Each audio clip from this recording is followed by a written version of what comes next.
नवाज शरीफ और मरियम नवाज की सजाओं के खिलाफ अपीलों पर साबिक चीफ जज गिलगित बल्तिस्तान राना शमीम के बयान हल्फी से मुतल्लिक केस की समाअत हुई। चीफ जस्टिस अतर मिनल्ला ने कहा कि आज़ादी इजहार राय भी ज़रूरी है, लेकिन इंसाफ की फराहमी भी अहम है।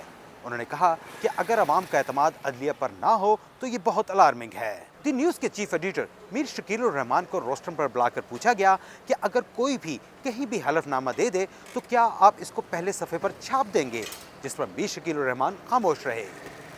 दौरान समाज चीफ जस्टिस ने खबर देने वाले सहाफ़ी अंसार अब्बासी से इस्तफसार किया कि उन्होंने साबिक जज का हलफनामा मिलने के बाद रजिस्ट्रार इस्लामाबाद हाई कोर्ट से केस की मुआवरत क्यों नहीं ली।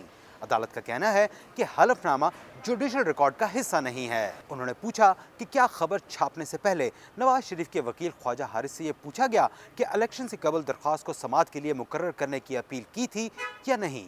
दौरान समाअत जस्टिस अतर मिनल्ला ने रिमार्क्स देते हुए कहा कि अगर राना शमीम या अंसार अब्बासी सबूत ले आए तो मैं साबिक चीफ जस्टिस साकिब निसार के खिलाफ कार्रवाई करूंगा।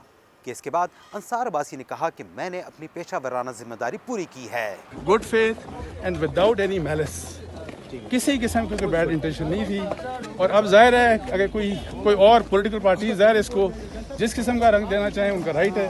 चीफ जस्टिस ने कहा कि एक ख्याल ये है कि ये बयान हल्फी ही झूठा है। अटॉर्नी जनरल खालिद जावेद ने कहा कि अगर ये बयान हल्फी झूठा है तो ये मुजरिमाना फेल है। अटॉर्नी जनरल ने बताया कि 6 नवंबर को राना शमीम के भाई फौत हुए। 10 नवंबर को वो लंदन जाकर बयान रिकॉर्ड करा रहे हैं।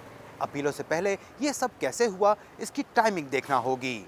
कमरा अदालत के बाहर राना शमीम के बेटे और वकील राना अहमद हसन का कहना था कि उनके वालिद अदालत में पेश होंगे। आज तो बेसिकली केस एडजर्न हुआ है और 26 को चला गया है। इंशाल्लाह Rana sahab will appear in person along with his reply accordingly. गुज़िश्ता रोज़ अंग्रेजी अखबार द न्यूज़ में एक खबर शाया हुई जिसमें गिलगित बल्तिस्तान के साबिक चीफ जज के एक बयान हल्फी का बताया गया, जिसमें इनका कहना था कि साबिक चीफ जस्टिस साकिब निसार ने नवाज शरीफ और मरियम नवाज के केसेस में इनकी जमानत ना दिए जाने के हवाले से इस्लामाबाद हाई कोर्ट के एक जज पर इनके सामने दबाव डाला। ताहम साकिब निसार ने इस इल्ज़ाम की तरदीद की है।